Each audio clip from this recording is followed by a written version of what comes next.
Meu nome é Alan Rodrigues, eu sou médico gastroenterologista, terminei a residência agora em fevereiro, de gastroenterologia na USP Ribeirão Preto, e a pedido da Fernanda eu vou apresentar agora a aula de lesão hepática induzida por drogas, né? A famosa hepatite medicamentosa, e o termo em inglês que é bem conhecido é DID, né? Então vamos lá. As referências bibliográficas que eu usei foi o guia prático do ISO, né? E um artigo que foi publicado no Hepatology agora em maio desse ano, muito interessante também, que vai complementar esse tema aí. Então, antes de mais nada, é importante a gente conhecer a definição, e os nomes como era conhecida essa questão aí, né? Ela foi chamada também de hepatite medicamentosa, ou também pelo termo DIG, né, que é o inglês Drug Induced Liver Injury. E caracteriza-se por uma alteração da bioquímica hepática com ou sem achados clínicos, e ela é causada pelo uso de drogas, mas também pode ser por ervas ou suplementos dietéticos. E pelos artigos, ele delimita que pelo menos aumenta de 2 vezes. Tem muita discussão sobre o nível que seria indicado como caracterizado como DILI, mas todos com limiar inferior de 2 vezes. Tá? A gravidade da lesão ela varia de acordo com as alterações, varia muito. Então, pode ser desde uma hepatite fulminante até uma alteração mínima até hepatite fulminante, podendo levar até a necessidade de transplante hepático. Então, é uma situação que é muito variável clinicamente. E ela ainda é a principal causa de insuficiência hepática aguda nos Estados Unidos e algumas regiões da Europa. Então, sendo um importante problema de saúde, né, público. E constitui um grande desafio diagnóstico na hepatologia, já que é uma doença que ainda é um pouco rara, mas principalmente ela é muito subdiagnosticada. Além disso, ela não tem ainda um biomarcador que feche o seu diagnóstico, que realmente seja específico dessa entidade, né? E também a questão de fenótipos clínicos múltiplos que ela pode se apresentar. Então, isso dificulta muito a questão do diagnóstico dessa situação, né? E também a questão, é importante também frisar, dentro desse contexto do desafio diagnóstico que ela representa, que todo esse contexto aí, ele só é revisto de forma retrospectiva, porque a gente só vai fechar o diagnóstico quando a gente identificar que, após a suspeição da droga ou da substância que a pessoa se expôs, as enzimas hepáticas melhoraram, normalizaram, né, recuperaram. Então, o diagnóstico retrospectivo também, isso também dificulta esse diagnóstico, né? É importante também destacar que a gente precisa caracterizar, classificar. Ela é classificada de diversas formas. E, dentre o tipo de lesão que ela causa, ela pode ser caracterizada por uma hepatotoxicidade intrínseca ou direta, que é uma lesão previsível, que as próprias drogas sabidamente podem causar, alguns tipos de drogas. Um principal exemplo delas é o acetaminofeno, né, a aspirina, que sabe-se que tem um potencial hepatotóxico grande, né? Então, e é uma característica importante desse tipo de lesão, que ela é dose dependente. Então, quanto maior a dose, maior o tempo de exposição àquela droga naquela dose, maior a chance de desenvolver esse tipo de lesão. Tá? E também uma característica importante é que ela tem um curto período de latência. Geralmente se manifesta em poucos dias essa alteração, tá? Outra forma de manifestação é a hepatotoxicidade idiosincrática, que essa é a mais difícil mesmo de identificar, já que ela é causada por agentes que têm pouca ou nenhuma toxicidade. Então, é uma lesão imprevisível. Não dá para a gente antecipar que isso pode acontecer, né? E, em geral, não depende da dose. Eu coloquei esse termo em geral, não depende da dose, porque na revisão que eu fiz, eles colocam que, mesmo não tendo uma dose específica que que possa causar essa lesão, os artigos mostram que tem uma dose mínima de 50 a 100 miligramas daquela substância, daquele medicamento, que tem que ser ingerido, pelo menos para poder ter um efeito potencialmente hepatotóxico, entendeu? Então, existe esse limiar inferior, mas nem todas as drogas são a mesma e isso não se aplica em todos os casos. E também, diferentemente do outro caso, do outro tipo de lesão, ela tem um período de latência muito variável. Pode ser de semanas, dias, semanas, até meses, né? E ela se manifesta pelo padrão de lesão hepatocelular, colestático ou misto. Qualquer um desses 3 subtipos ela pode manifestar. Aqui eu coloquei uma tabela mostrando, tirada do ISO, né, do guia prático deles lá, do guideline, que fala mais ou menos uma lista de medicações que tem o perfil de lesão hepatotóxica intrínseca e a idiosincrática, né? Destacando que o acetaminofeno é o principal, disparadamente, da lesão direta, né, intrínseca, e o destaque também para a amoxicilina clavulanato, que seria a principal medicação aí nos séries de casos, estudos que foram feitos, identificado como principal medicação que causa lesão idiosincrática também, tá? Aqui é uma outra tabela que eu achei interessante de mostrar para vocês, que é uma lista das medicações, mas por risco, do mais alto ao menor risco, mas também diferenciando pelo padrão de lesão que eles causam. Então, o padrão hepatocelular, a principal delas, a PAP, é o acetaminofeno. Então, o acetaminofeno é a principal medicação que tem maior risco e o padrão da lesão que ela causa é hepatocelular. E no padrão colestático, a representante principal é a amoxicilina clavulanato, tá? E é importante essa tabela também frisar que tem muitas medicações que elas estão até nas 3 categorias, porque elas podem manifestar tanto padrão hepatocelular, colestático ou misto. Isso depende tanto, independente tanto de indivíduo para indivíduo, quanto comorbidades, tudo isso pode se influenciar na forma que a lesão vai acontecer, o padrão de lesão que vai acontecer. Então, nem sempre a medicação vai causar sempre o mesmo padrão de lesão hepática, entendeu?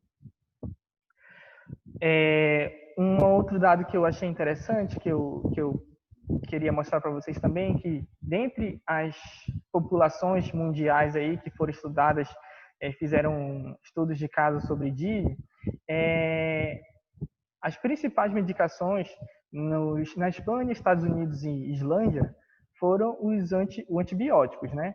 E dentre elas a amoxicilina clavulanato recebe um destaque importante, né? Depois dela, vem outras drogas. Esse HDS também é importante frisar que são ervas e suplementos dietéticos. Nos últimos 15 a 20 anos, foi aumentando muito esse mercado aí mundialmente de uso de ervas e suplementos dietéticos. E cada vez mais essa incidência vem aumentando, né? Daqui a pouco, esses dados são recentes, são agora de 5 anos para cá, mas a expectativa é que cada vez mais isso vai aumentando e vai se equiparando ao nível dos antibióticos, porque o uso dessas substâncias estão sendo cada vez mais comuns, né? E na América Latina é importante frisar que há uma inversão, enquanto que em vez dos antibióticos já é os anti-inflamatórios que são os principais envolvidos como causa da DILI, né? Então achei interessante mostrar isso para vocês. Essa é uma lista gigantesca Alan? que eu tirei do ISO, só para ter uma ideia. Oi, você está me ouvindo? Não, deixa eu só dizer assim, eu acho que na América Latina, ou no Alô? Brasil, pelo menos... Você está ouvindo, Alan?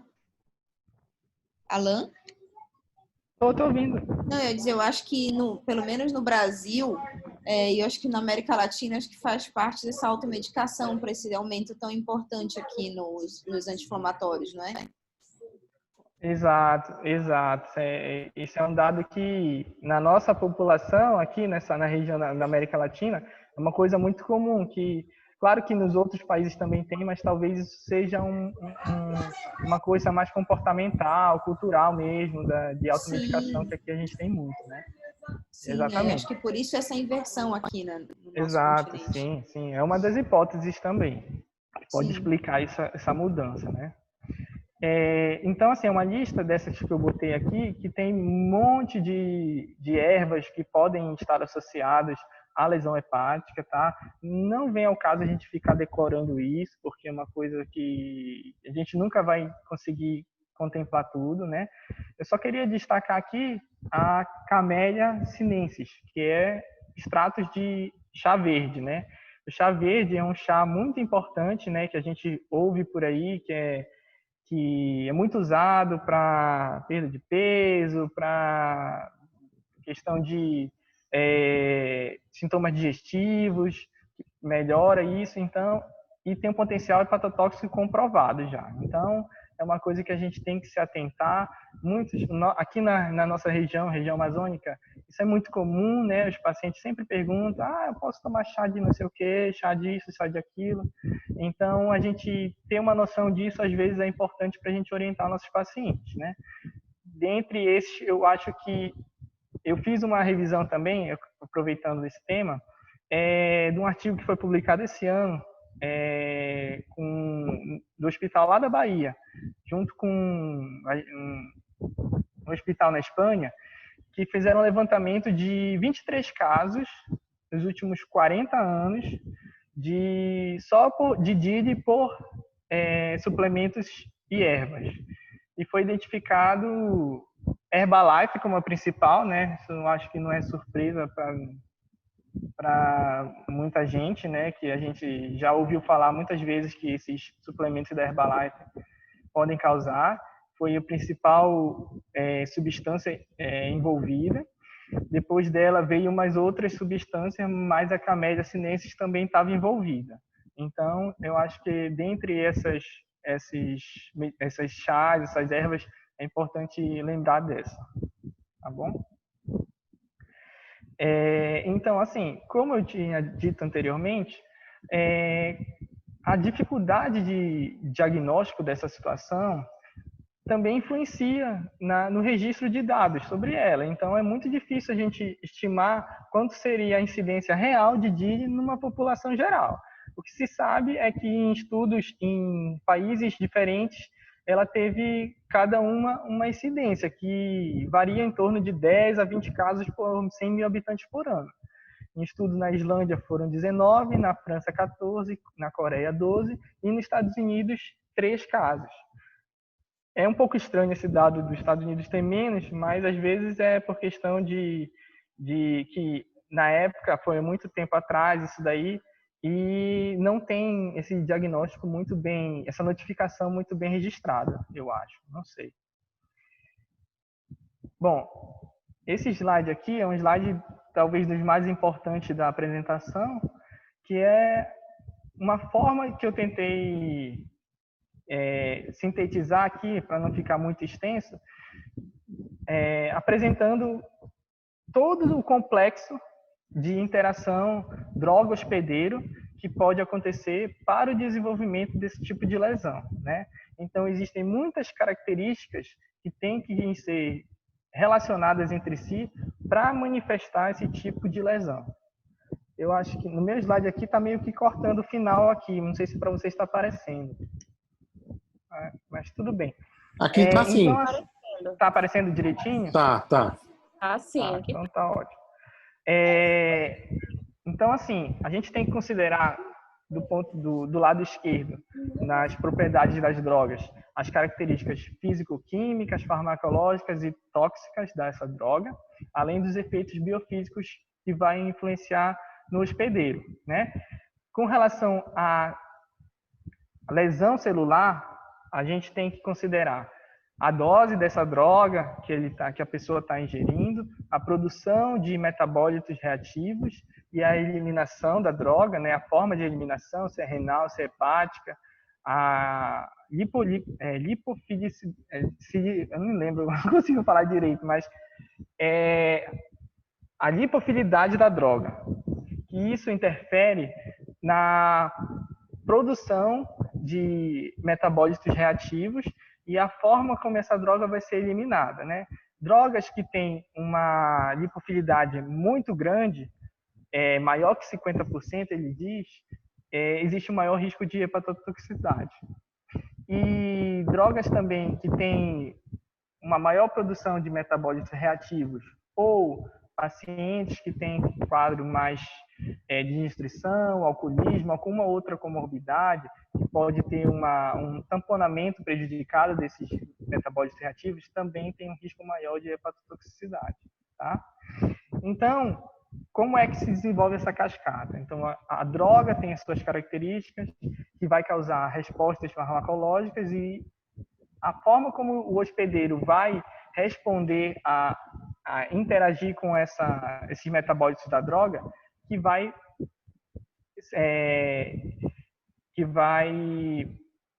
demonstrar, que vai apresentar os sintomas ou o tipo de lesão que a pessoa vai apresentar. Então, se ela vai ter ligações convalentes ou apresentação de antígenos, ativação da resposta imune inata ou adquirida, com produção de anticorpos e estímulo das células T, isso tudo vai ser somado nesse contexto e manifestar de acordo com todo esse contexto aí que eu acabei de falar, né? Culminando no final em necrose e apoptose das células hepáticas, né? Considerando os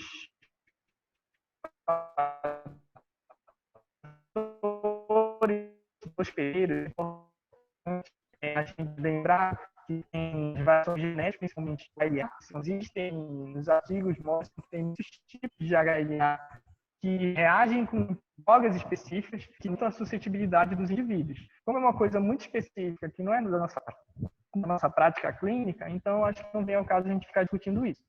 Mas é importante a gente saber que tem essas minúcias aí, esses detalhes que tem que ser considerados. Com relação à raça, à etnia, não tem uma raça ou etnia bem conhecida que tenha uma maior suscetibilidade, né, que seja mais vulnerável a esse tipo de lesão, né? Existem alguns estudos mostrando que algumas populações de certa etnia têm uma suscetibilidade maior para alguns tipos de drogas, mas isso é muito heterogêneo, tá? Com relação à idade, é importante, os artigos mostram que com o passar da idade, há uma incidência de mas tem os fatores que influenciam essa afirmação, né, que a gente tem que ponderar, que seria, com o passar da idade, a pessoa geralmente tem mais comorbidades, geralmente tem mais medicações que ela toma, tem risco de interação medicamentosa. Então, existem esses confundidores que podem falsear essa afirmação de que o aumento da idade seria diretamente relacionado ao aumento da hepatotoxicidade, tá? Em relação ao gênero, é importante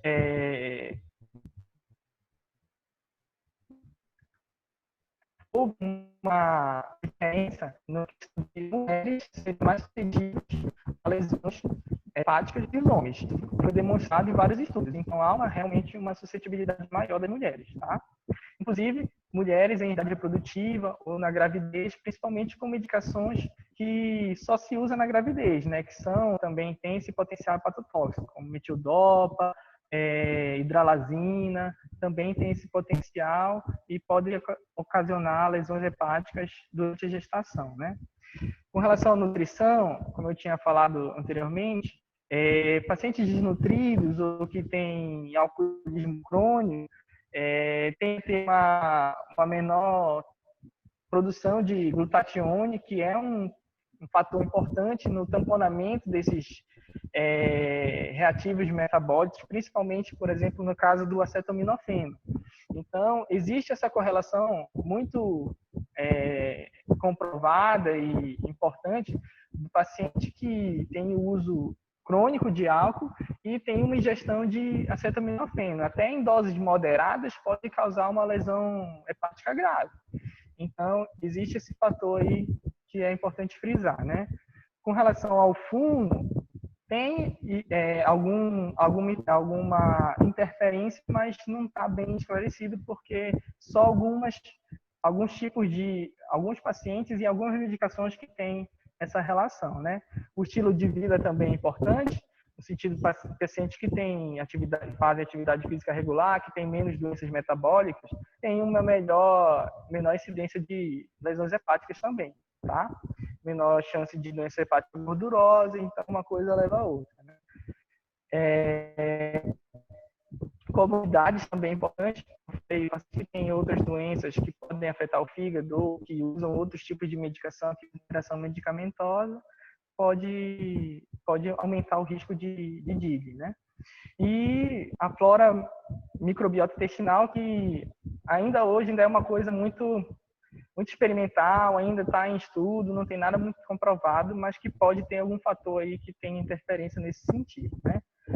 E aí, juntando tudo, vai promover esse ciclo vicioso, né?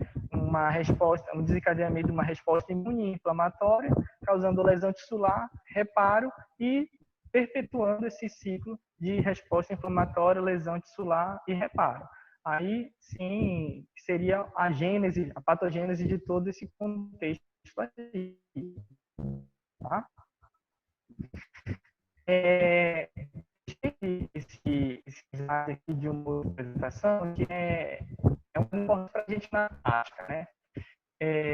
Em frente a um paciente que tem alteração de enzimas hepáticas, a gente tem que, primeiro passo, fazer uma anamnese bem minuciosa, bem detalhada, verificar o histórico de medicações, suplementos e tudo mais que esse paciente possa ter se exposto.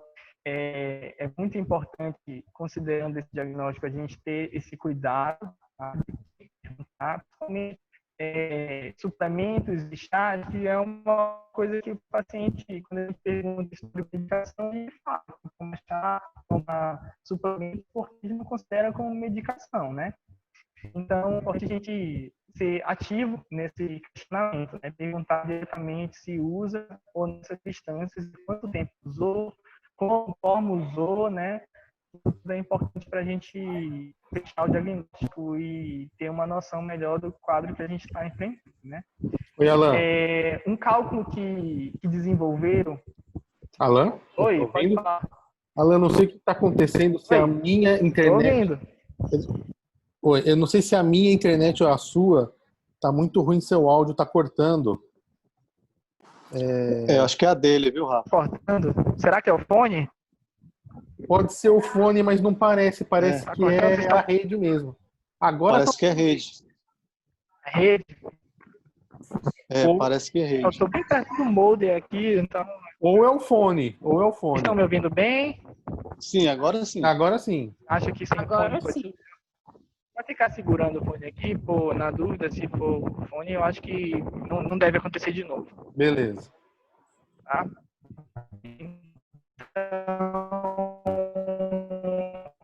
Voltou. Cortou tudo de novo, Alan. Voltou tudo de novo. Tá? Então, cálculo matemático. Voltou. Será que é a minha internet? Vou ver se eu fico mais perto aqui do modem. Que tá falhando bem, a gente não chega nem a entender o que você tá falando. Só acho que você tinha que sair, não sei se está Wi-Fi aí, né? Sair do Wi-Fi e ficar direto. Fica melhor, então. Está em corte, muito corte ainda, não? Tá melhor agora. Vocês estão me Tô ouvindo? escutando também. Tá melhor? Agora sim, tá melhor. Vamos ver. Vamos ver, então. se dá para vamos Não, tá cortando de novo. É a sua internet. A minha internet não tá ruim aqui. Deixa eu ver aqui rapidinho, aqui, ver se eu consigo Você ajustar. está no Só um pouquinho, Wi-Fi? gente. Tá. Às vezes eu tiro do Wi-Fi e fica melhor.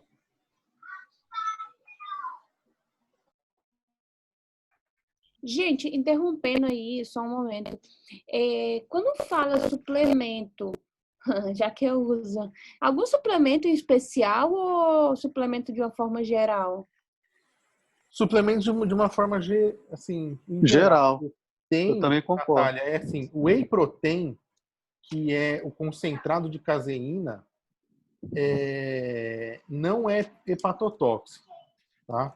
Agora, essas coisas que a gente não sabe o que tem dentro, Herbalife, Herbalife já tem trabalhos falando até mal dele, viu? Com relação à outros hepatotoxicidade. outros tipos de suplemento que vem só como suplemento e não tem o que tem dentro, é que tem o risco maior, né? Sim. Então, assim, o whey protein, não que eu tome, né? Mas não é hepatotóxico. O whey protein, não. Aí depois eu vou ter que ver a composição do meu pré-treino. Já pensou? Eu tenho insuficiência hepática, Esses gente. pré-treinos que tem termogênicos, essas coisas, são de risco, viu? Ai, meu Deus. O grande problema, Natália, para começar, você tem que saber qual é a procedência do produto que você está usando.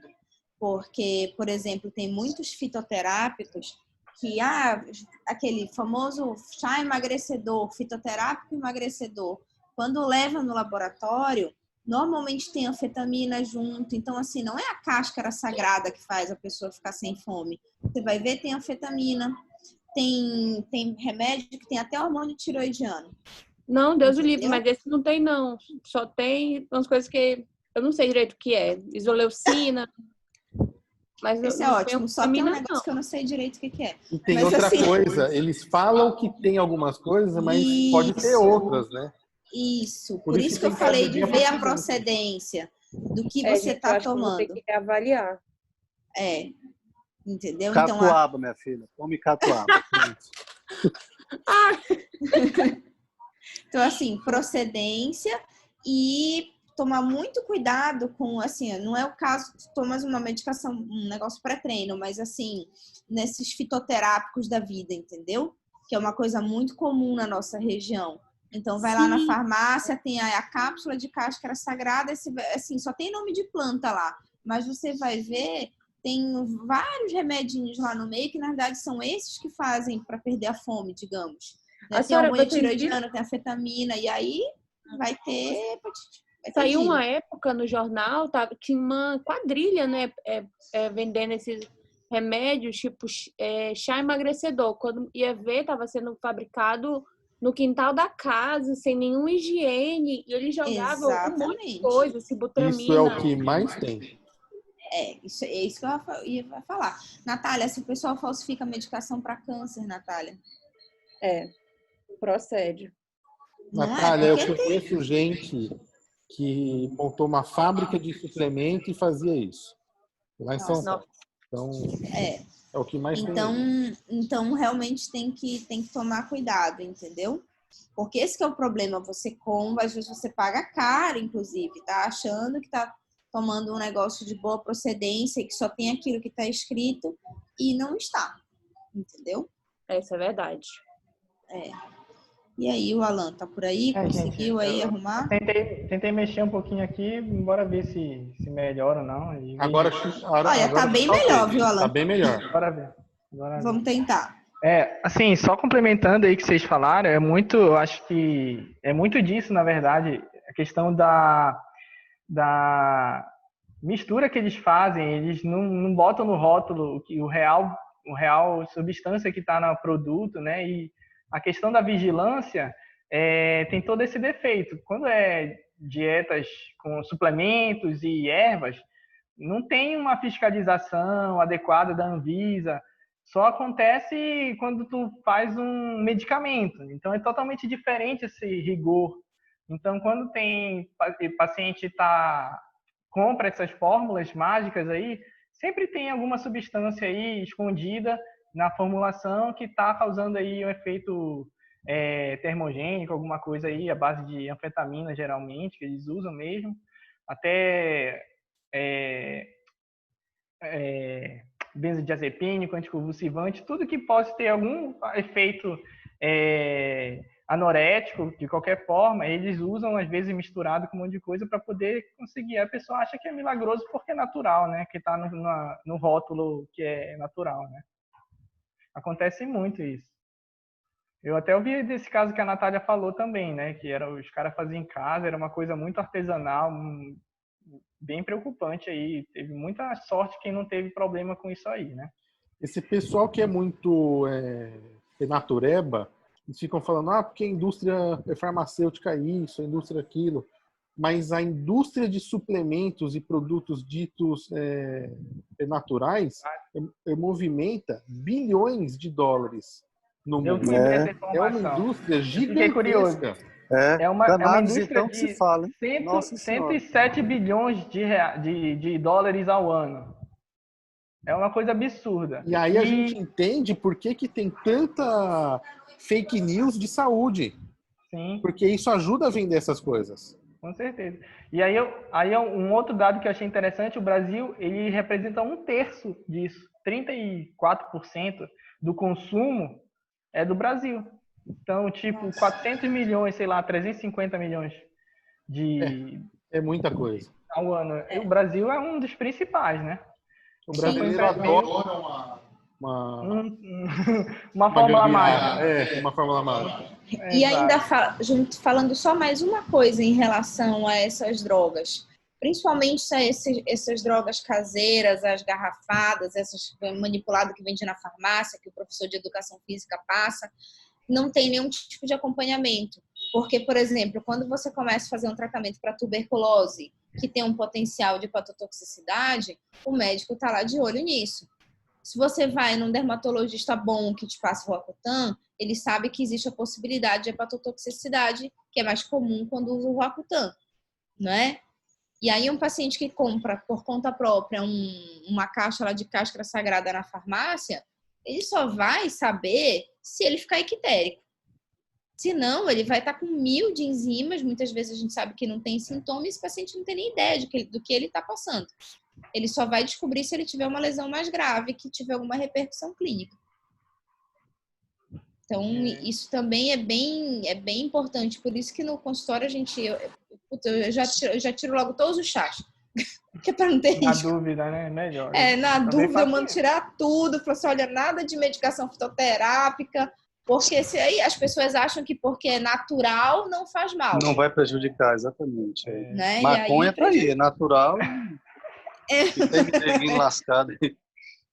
Vamos lá, a gente está só atrapalhando a aula do Alan já. Não, tranquilo. Acho que é importante essa discussão, cada troca de experiência, tudo é importante para todo mundo. Bom, então, assim, continuando, que eu estava falando, com relação ao valor R, né, que é uma fórmula matemática que dá uma noção para a gente do tipo de padrão que a lesão foi causada, né? Então, você vai fazer como esse cálculo? Você vai pegar o nível de AST ou ALT, o que for maior, dividir pelo limite superior da normalidade do laboratório, né, do método que foi realizado, e dividir isso pela fosfatase sobre o limite superior da fosfatase. O resultado disso vai dar um número que, se for maior que 5, sugere uma lesão hepatocelular, com predomínio de ALT sobre fosfatase. No fim das contas, é isso.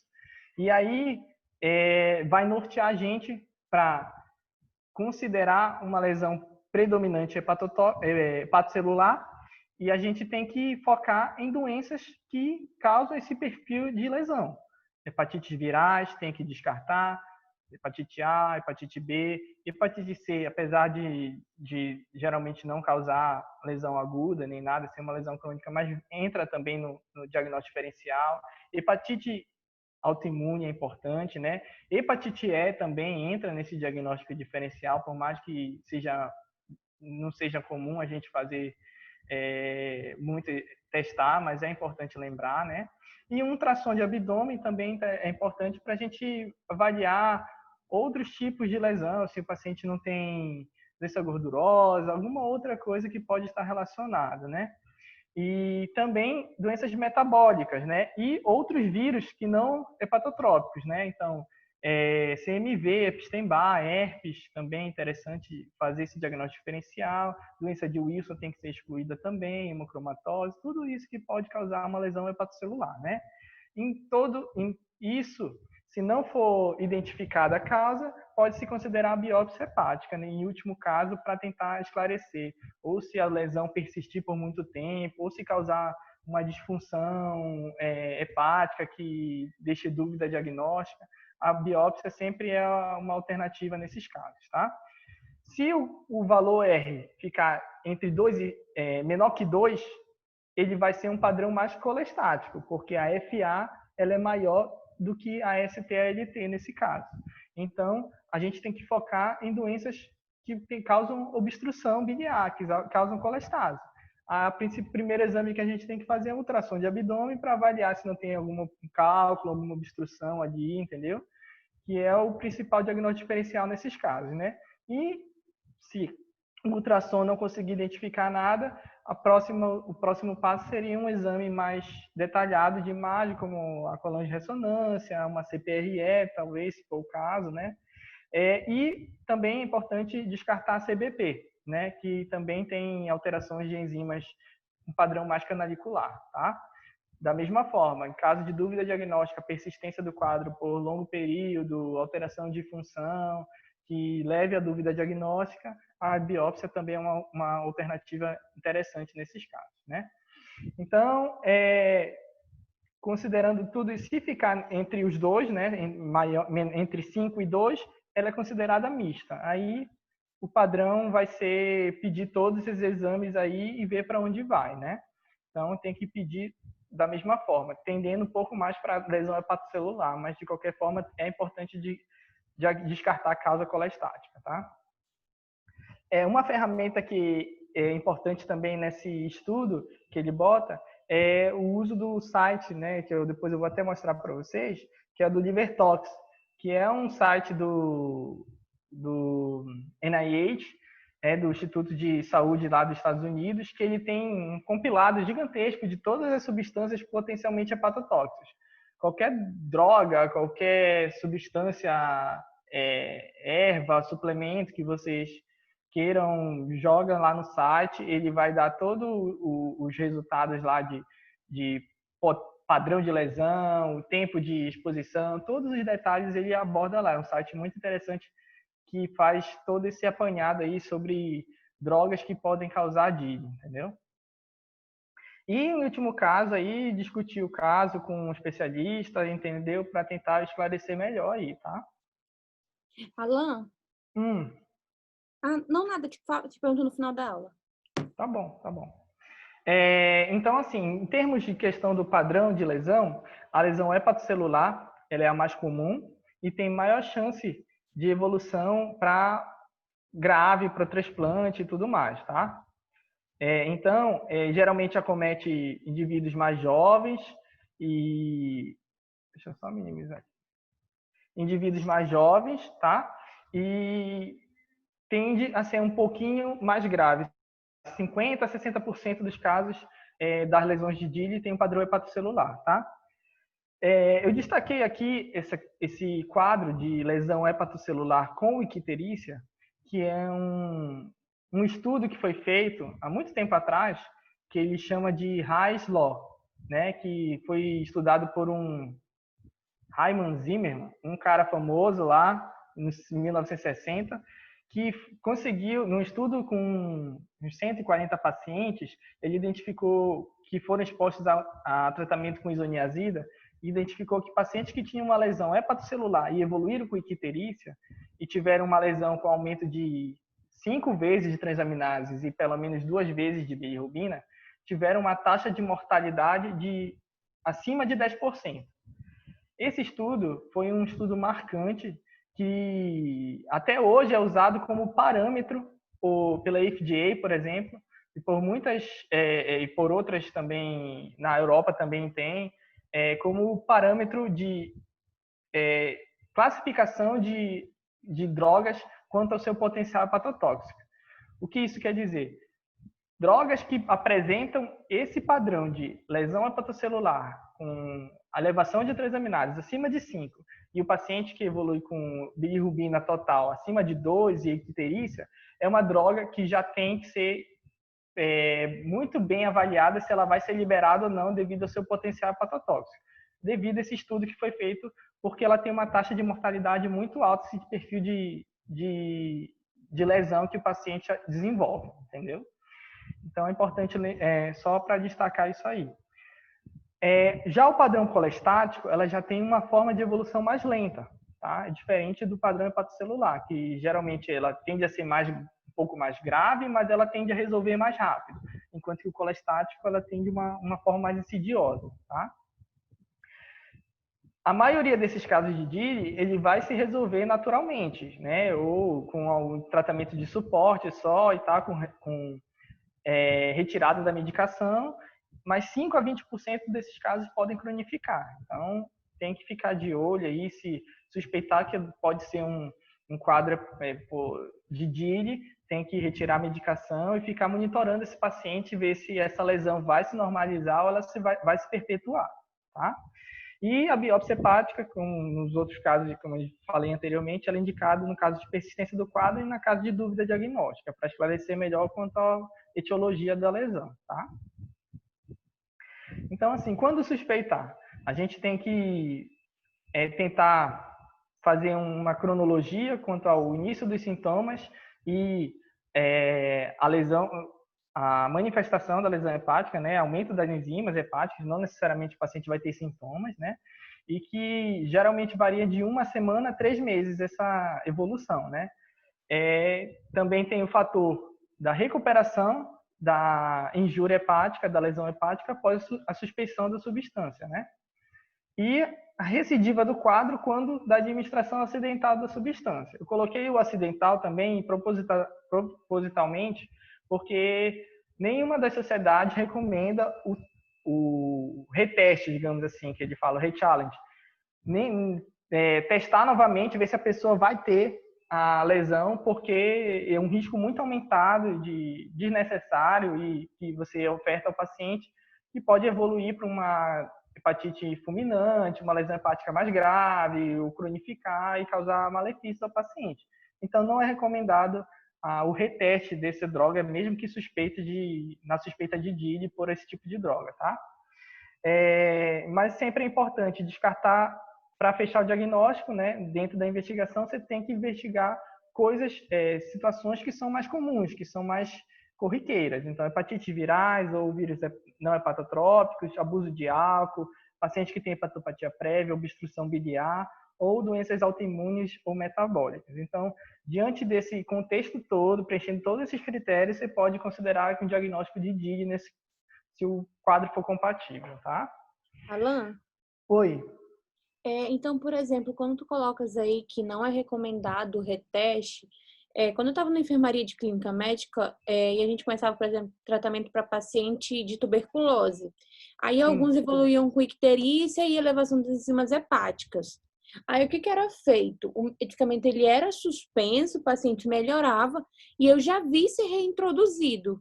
Então, assim, mesmo esquema, sim, entendeu?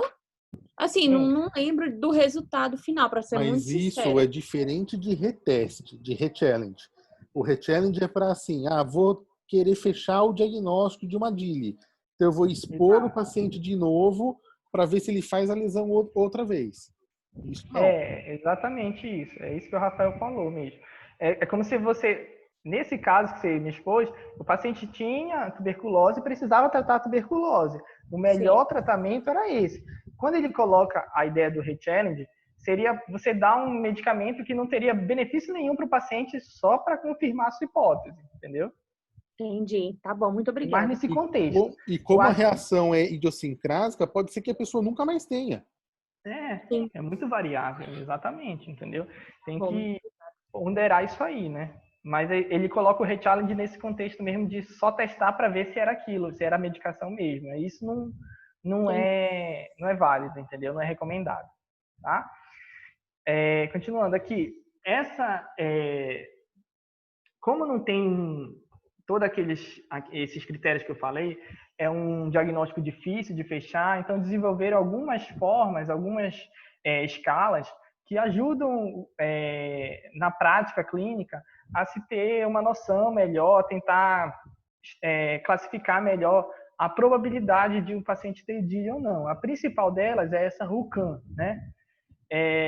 que já foi validado, já é muito utilizado já há bastante tempo em estudos. Você pode ver que esse estudo de coisa foi de 2005, do estudo base dele, de validade.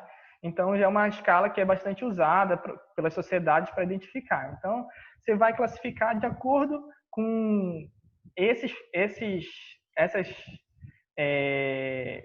itens, cada um com uma pontuação, tá? De acordo com o nível da ALT, com o tempo que o paciente foi exposto, você vai dar um ponto, entendeu? Se ela reduziu pela metade quando parou a droga, se ela teve alguma alteração no ultrassom ou não, se ela teve, a droga é conhecida por ter risco de lesão hepática ou não, se o paciente toma ou não outros medicamentos concomitantes, se teve o rechallenge nesses casos acontece de fazer e for positivo, ganha ponto. Se o paciente tem história de alcoolismo ou gravidez, e a idade também considera.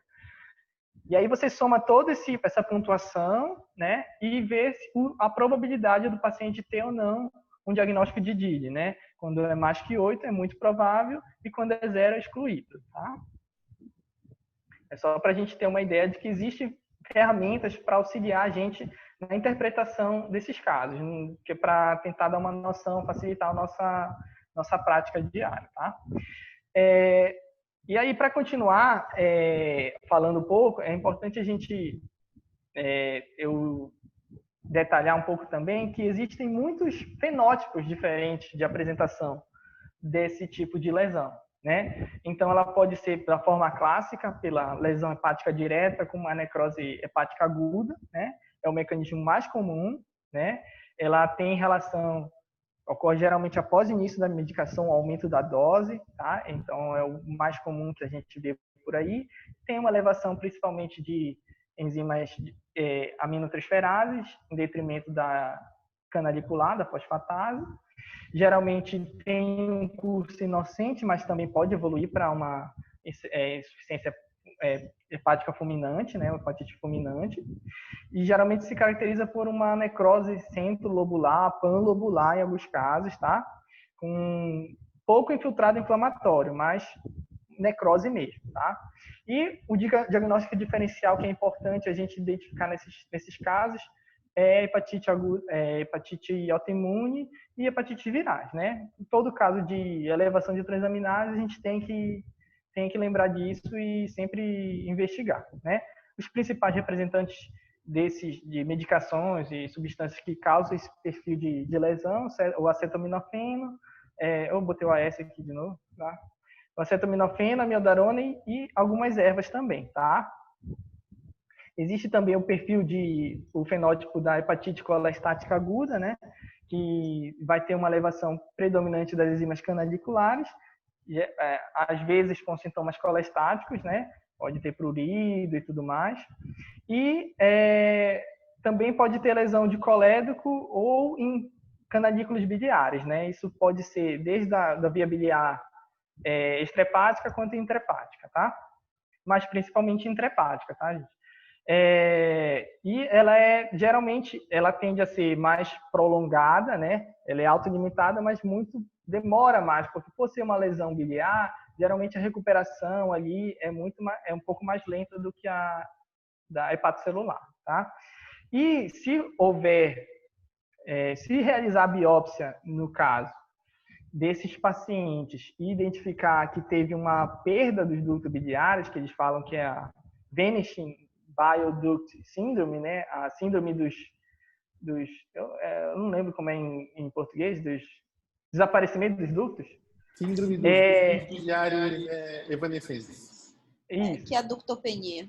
A ductopenia, exatamente. A ductopenia, uma síndrome ductopênica dessas que tem menos de 50% dos ductos biliares por espaço porta, tende a um desfecho pior e evolução para cronicidade, né? Porque já que a lesão é um pouquinho mais grave, então geralmente esses quadros tendem a cronificar mais, tá?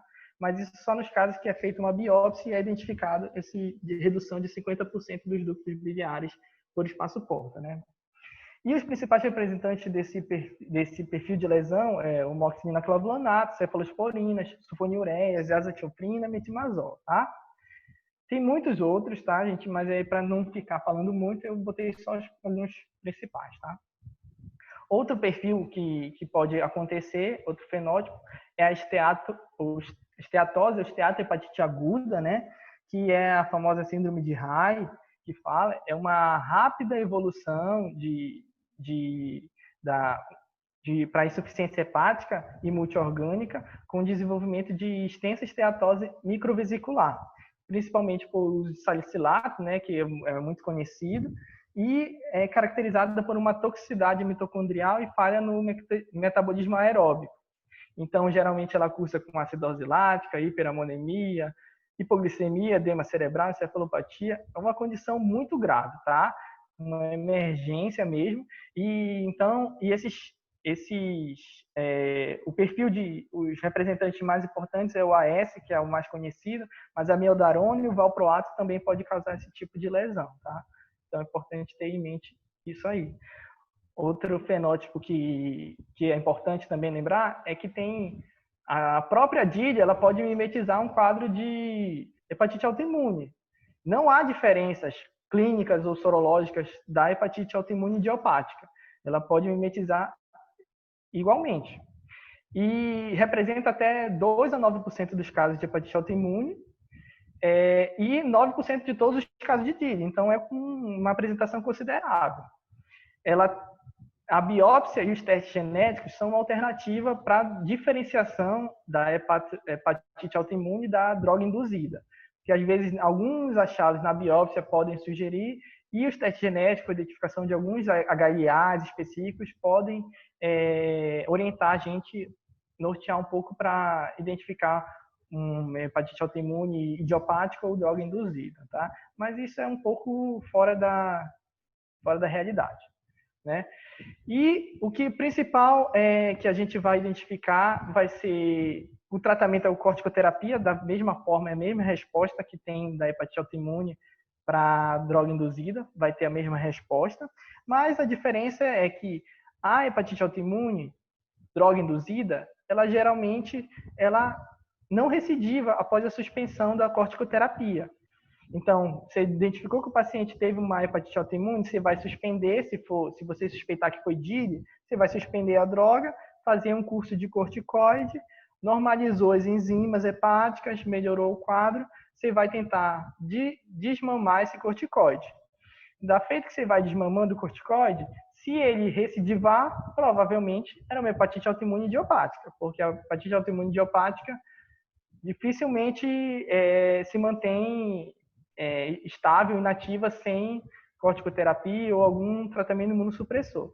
Enquanto que a droga induzida, ela vai se manter, como foi relacionada à droga, e a droga não está mais em uso, ela não vai recidivar. Seria uma forma mais fácil de diferenciar as duas situações.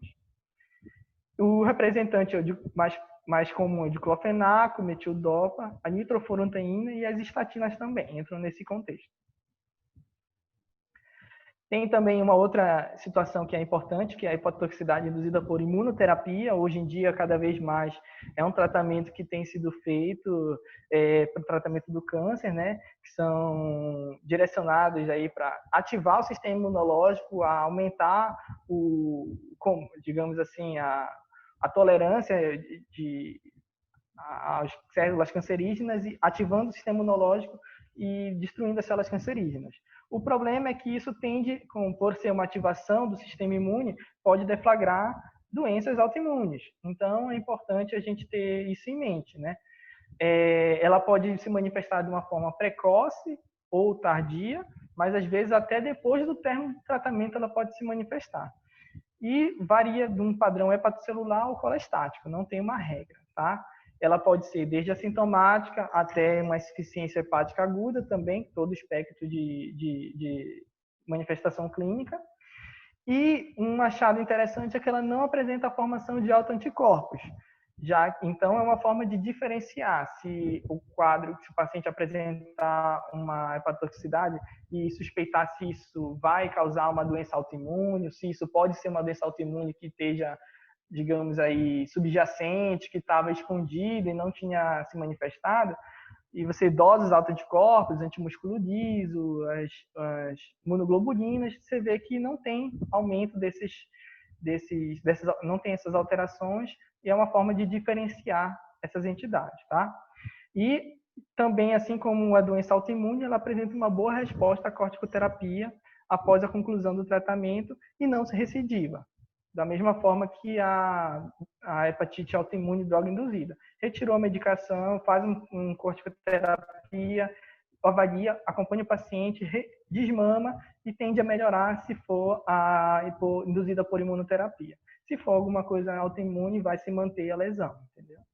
Então, os principais representantes aqui são esse ipilimumab, que é o inibidor do CTL4, nivolumab, avelumab. Eu nem conheço as medicações, mas eu acho que é importante só para registrar para vocês. Nem eu, Alan.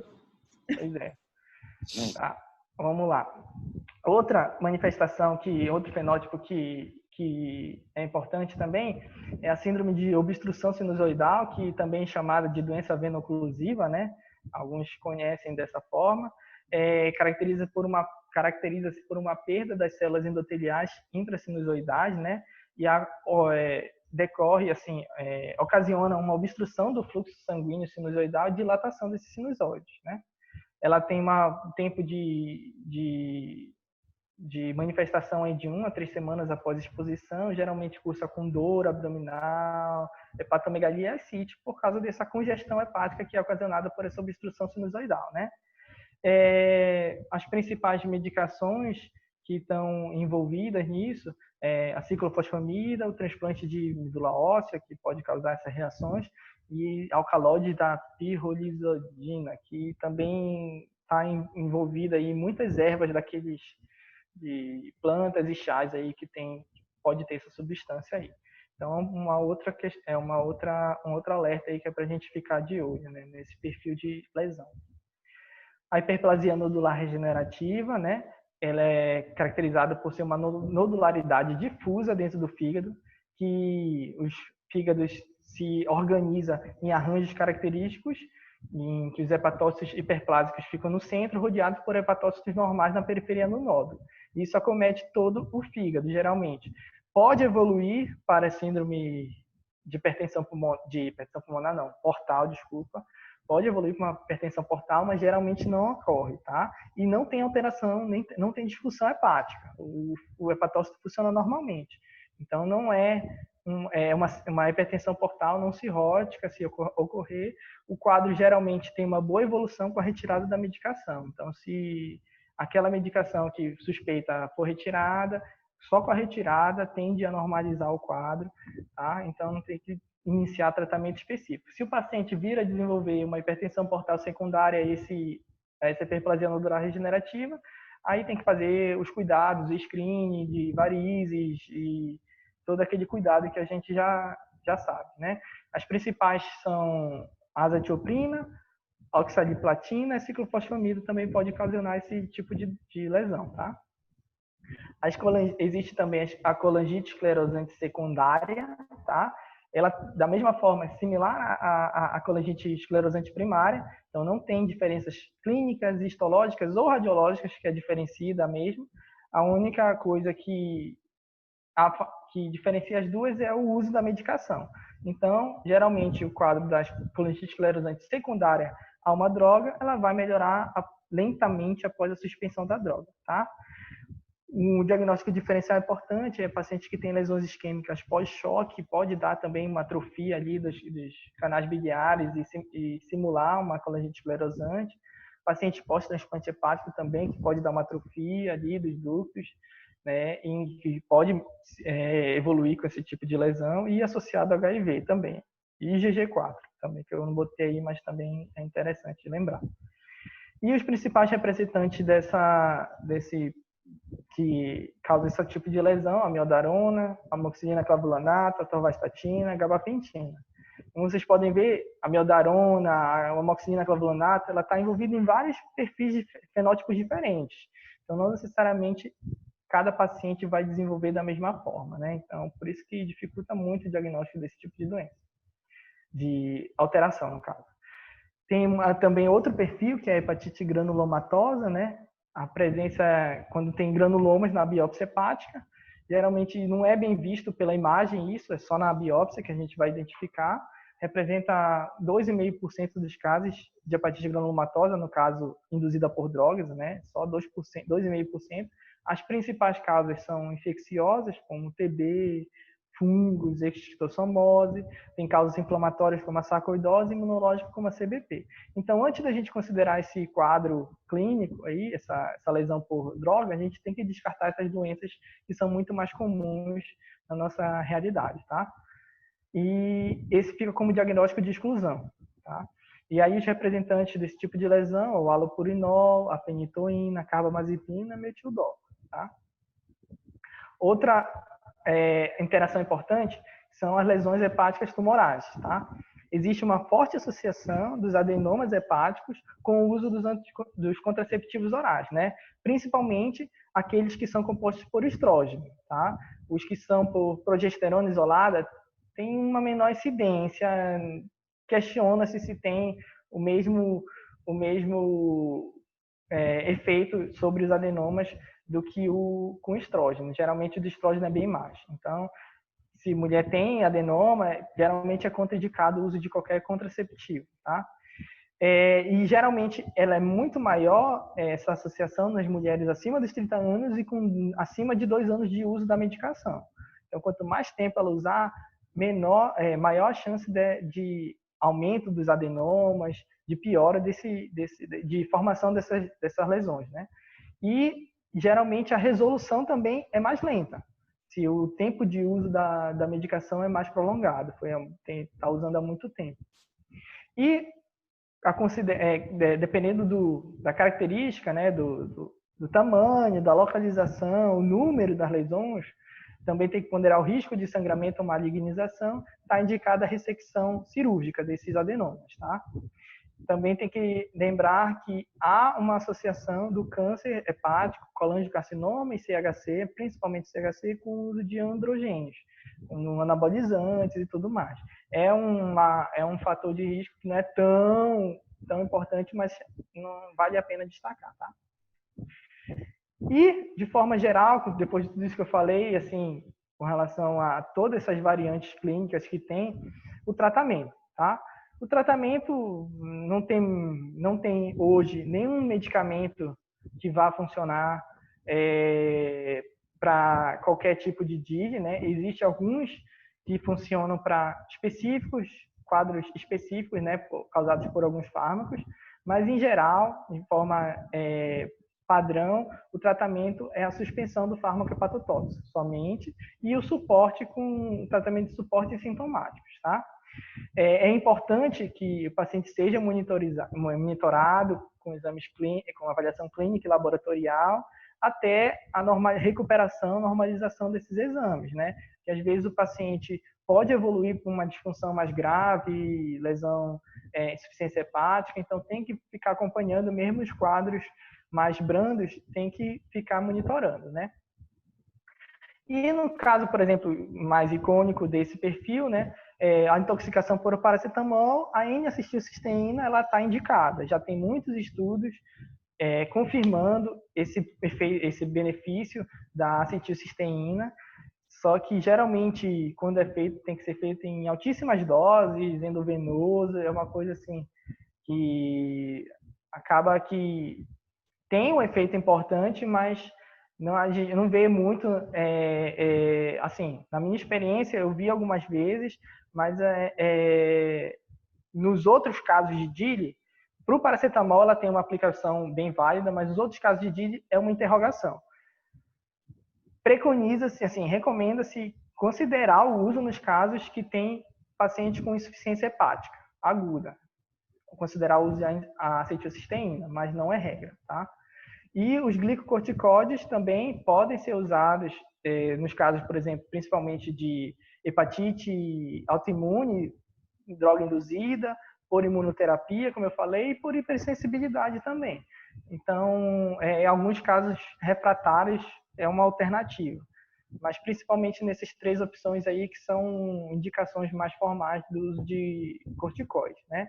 E, em último caso, se o paciente evoluir para insuficiência hepática aguda, a melhor forma de tratamento ainda é o transplante hepático, né? Que é o tratamento definitivo desse quadro, né? O paciente é muito grave, então tem que avaliar, transferir para um centro transplantador e avaliar o transplante, né? Como eu disse, esse daqui é o site que eu queria mostrar para vocês, que é o Livertox. Aqui é tudo em inglês, mas basta digitar, pesquisar na internet, digitar qualquer substância que vocês queiram saber que possa ter algum tipo de potencial hepatotóxico e esclarece tudinho, é bem bacana, tá bom? Acho que é isso, pessoal. Obrigado aí, valeu pela paciência aí, pela internet. Espero que tenha sido proveitoso aí para todo mundo. Muito bom, Alan. Muito boa aula mesmo, de verdade. Muito boa. Muito boa Parabéns. mesmo. Obrigado. Quer falar, Rafa?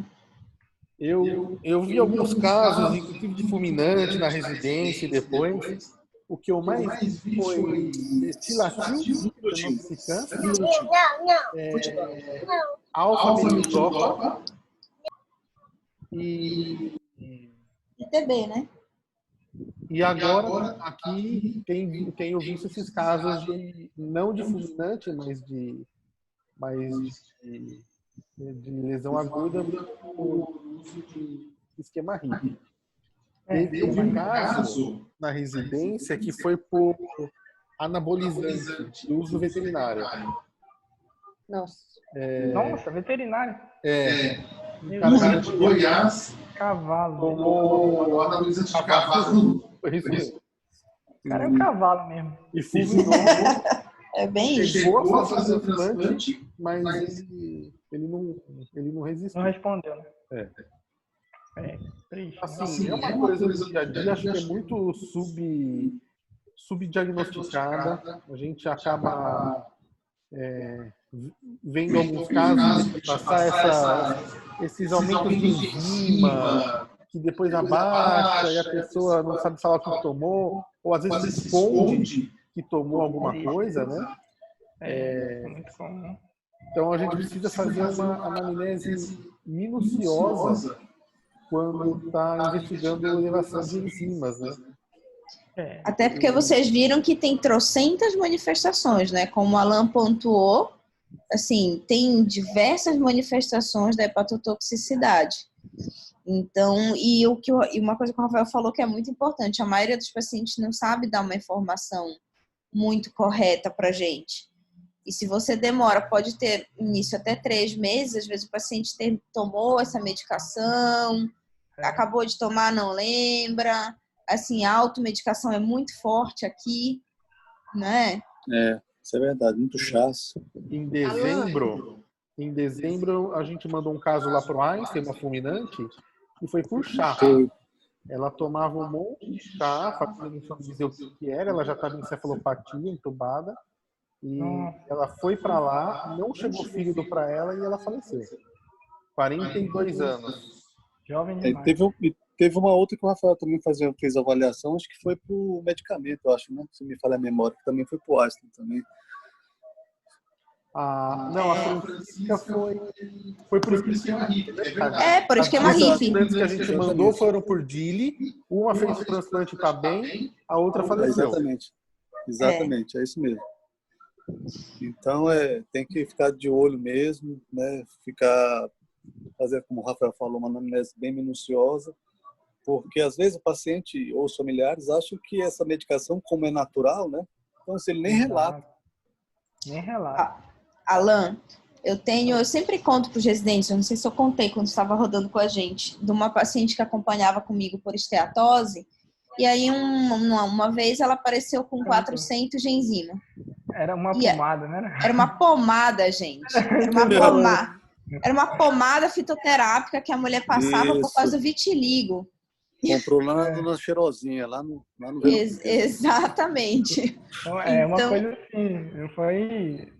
É difícil demais isso daí, esse diagnóstico desafiante mesmo, né? Tem que imaginar que um creme, uma pomada, uma coisa tópica pode causar uma lesão hepática, né? Exatamente. É raro. Então, mas Alan, excelente aula. Pergunta aí, Natália. Não, Alan, falei, pergunta.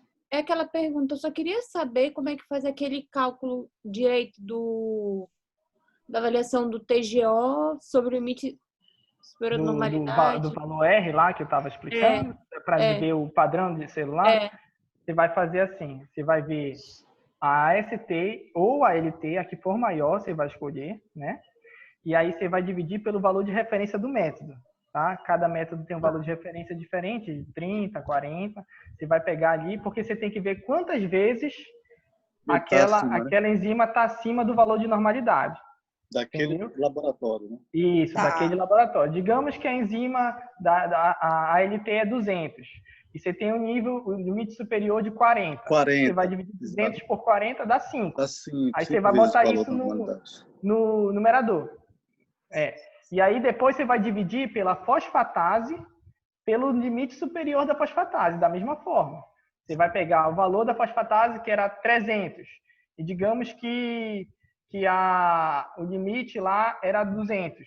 Aí você vai dividir 300 por 200 dá 1,5. Aí você vai dividir 5, que foi o resultado de cima, por 1,5 embaixo.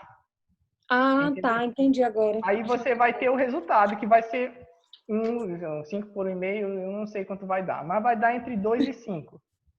Vai dar entre 2 e 5, então vai ser misto, entendeu? Se ficar acima de 5, vai ser um hepatocelular, o padrão da lesão. Se ficar entre 2 e 5 é misto, se ficar abaixo de 2 é colestático.